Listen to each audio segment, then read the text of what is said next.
Hello all, this is Stryker from Spearhead Gaming in the Spearhead Air Forces Division. I'm going to be covering how to use the MQ-9 Reaper. When doing so, you have to spawn it in as a manned object, and in your arsenal you must have inventory, you must have a terminal, backpack terminal, or a terminal station. You can either connect to said Reaper or drone by running up to it, scroll option, and you'll see disconnect from terminal, which had already connected. So I can disconnect or connect to this particular one. Or you can go into your open your UAV terminal options right here. Scroll down. If they're here, you'll see which ones are available, or just right click on it, connect, disconnect. Okay, we're going to be doing this one. Now, to get it at least to take off, we have to do that part. Okay, so from here, we will engine on. Okay, so now we turn that in-game volume down for you a little bit. So now we're here. Alright, you can control flaps, everything, so on and so forth. And we're just going to give it a quick little taxi. And this is actually a cup variant, not a vanilla. So we've had instances where these things will go rogue sometimes, but you know, Skynet's still around. So what we're going to do is we're just going to get it to take off, and I'll show you how to set waypoints and acquire targets and whatnot. Now this is merely meant to give you the basics, not expert. If you would like instruction on that, I can do that as well. I claim to be no pro, but you know, I do pretty well. Alright, so we got flaps down, full throttle. We're going to let this bad boy go. Take it off up in the air. Alright, just like a plane. However, you'll notice that with this particular drone, it doesn't like going above 500 meters unless like you're just like doing that very slow climb, so it doesn't have all that power. So now I'm going to release UAV control, and you'll see that it's just going to fly. Now if I click and I shift click, I'm now going to give it waypoints of where I want it to go. Now if I hit control shift, I'm literally just going to make it do a big circle. Now just like within your editor, you can change the behavior if what you would like it to do. The altitude, copy the ground terrain, low profile, travel altitude, or high altitude, or very high. I want it to go very high. The reason for this is during reconnaissance flights, you don't want them to know it's there, and they're not going to hear this from way up in the sky. Very unlikely. Now I can cancel the waypoints, so on and so forth. Now, with that being said, let's say I want to arm, or correction, lase a target. Alright, so here I'm just going to have it continue eastward. Alright, so there it is. So now it's going to fly on its own. Just like with some of the stuff, you got to get the camera all the way to the front. Now, this is just like any other weapon systems. It should be doing a bearing of 90. It's going to slowly climb. Well, it's not going to climb because I canceled that out. Now, you have the same functions as your white hot, black hot, MPG, and direct view. Now here, if I were to say lase a target here, switch to my Hellfire, tab out or tab, I will get a lock. Now this will follow like a tow missile, however, to where I want it to go. Now it stopped short there because I was too close. So what we're going to do here is we're going to release control. We're going to change the behavior of this particular one, make it climb to 2,000. Now I want to make it do 2,000 no matter what now. So we click back on our drone. We're going to add a couple more waypoints here to give us something to do, just so I can show you what I want. And then I'm back here at base. I can check into the terminal all the time. I can just take straight controls right away. Now you can see, now we're about 1,200 meters up. We're way up, but look how close this bad boy can zoom in. I can tell you everything. Alright, now if I wanted to lase that building there, just switch over to my target marker, laser designator, and we're too much of an angle here, so it's not really going to lock on. So this is meant for a little bit further out. So let's say we're going to lock on to this particular structure. The drone, well, my bad, that's out of parameters, I gotta come to the left. Just like with the Apaches and stuff, you have to stay within your constraints. So, with that being said, just always be mindful of where your UAV, your view is pointed, because I was out to the right. Now you'll see that I'm aiming a good range of 4,000 meters, but as it gets a little closer, you'll see that this bad boy will lock on. And then we'll see what happens. See, there she goes. Now since returning, it may take a moment to acquire the target. So it's showing you that it sees it at least, and that's at about 3,800 meters away. Now you'll see it going, I mean we're ways out, but I can actually push it further out, and you'll see it following.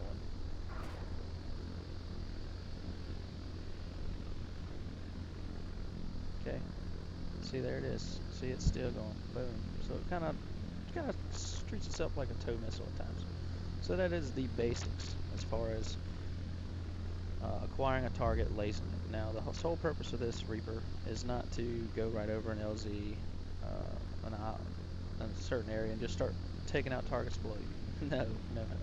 This is meant for out in the distance, i.e., let's say we wanted to,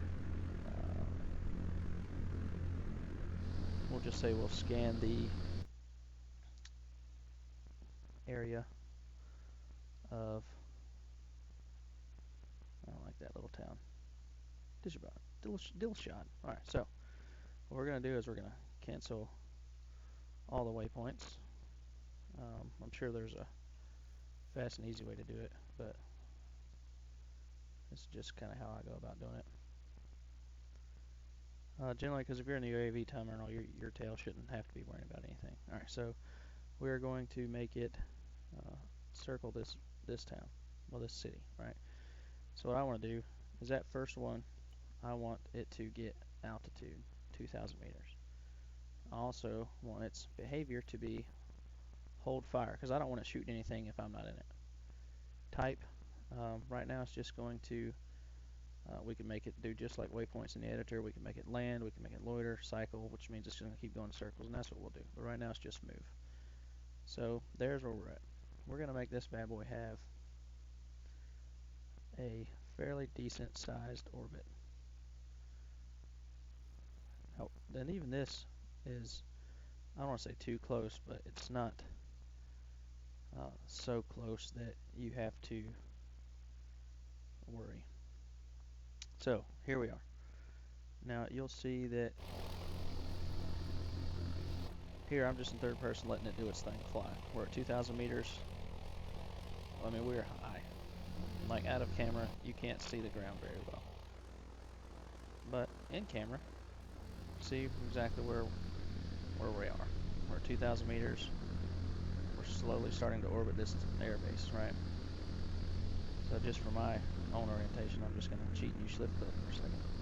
Alright, so there is our objective. Okay.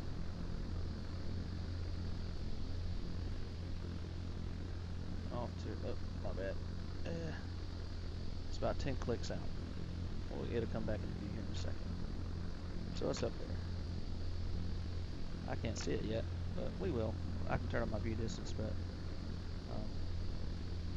we'll have to take care of that at another time. So here we are. So now what we'll do is we'll go in and we'll start getting images. Because we're so high, nothing's going to hear us. And you can see that it's starting to populate, come into view. You can see these other little towns coming into play as well. Now the issue with having this close of an orbit is every time as you see me get eyes on, it's going to angle, turn. So it just takes a little bit of practice to figure out how you want to do it. Now let's just say this is our area. Well, we're looking. Now if I wanted to steady the drone, I would change its flight path. However, I can see what I need to this whole town. That's my objective. I can get a quick snapshot, see if there's any radar targets, because it'll show me. Or if this compound right here is our objective, I can say, okay, I can take visual images snapshots. I could record this, I could give it in a briefing and say that power plant's our objective. So now I could say, yep, this is where they are, this is a service road. I can give them everything they need, and I don't have to engage. And if I go into third person, you'll see we're way up here. They're not going to engage us at all. We're 10 kilometers away, but yet we can see it just like we're on top of it. So keep that in mind. Now, to spin this camera around, it's such a pain sometimes. But we're getting there. We're getting there. Remember, in order to actually acquire a target, you're going to have to be, as you see on the top of the screen there, in the top of your, at the front of your aircraft. Now let's just, shits and giggles, excuse my language. Tab does your ranging. Alright, so we're here. We're just gonna, say, okay, well let's slay something. You can see my laser beat it around. Let's just say we're going to take out something over here. We'll pick it. We'll switch out. We'll hit tab so we can start acquiring it, and you'll see lase target in a moment, or laser lock, or laser target, excuse me. But again, we are out of constraints, so it's not going to even pick it up until at least the nose of the drone gets to it. So now we're back towards the front of the drone, so you'll see it starting to pick it up a little more. And I hit T to make mine do that. Just check your key bindings. Now, right now it's about 2,000 meters out. We could probably, make this bad boy stop turning and whatnot, but it's just kind of doing its thing, doing what I told it to. It's literally circling this airfield. So that's it. Now what you can do is you can take him.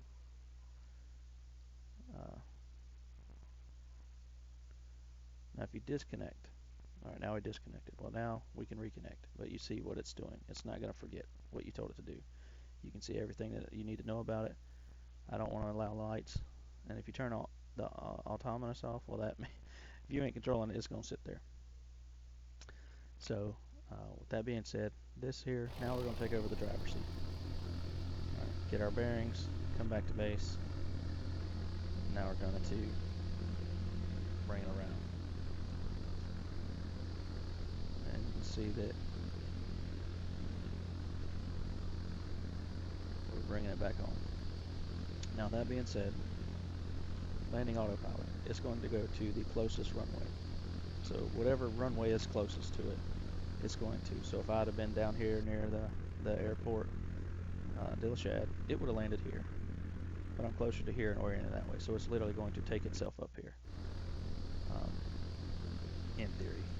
So that's it. Like it'll put its own gear down, it'll put its own flaps down. It's coming in, it's getting low altitude, and it's going to come around. So at this point, I would say to all my other guys, any aviation unit that's net, this is Archer 1-1. Be advised, one times friendly drones coming in from west to east on runway.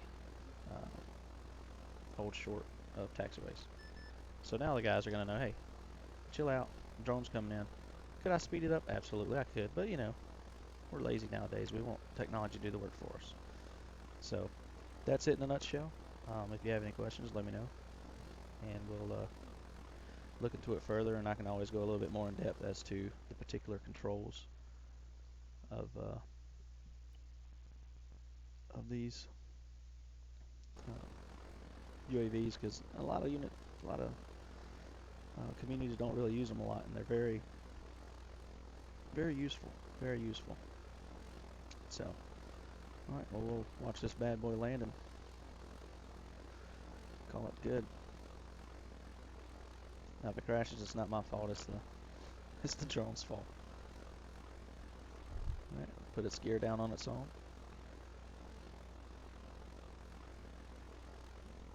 Isn't it pretty? That's a weird little anomaly that's up in the sky there. For some reason, this map, that's there. I don't know. I don't know what the deal is with that. So it's coming in nice and pretty. And then you can, once it lands, you can taxi it, bring it back over, rearm it, repair it, refuel it, send it back up. complete your after action report or your sit rep report, your spot rep report, and let the ground forces know what they got. So, thank you for watching. Simplify.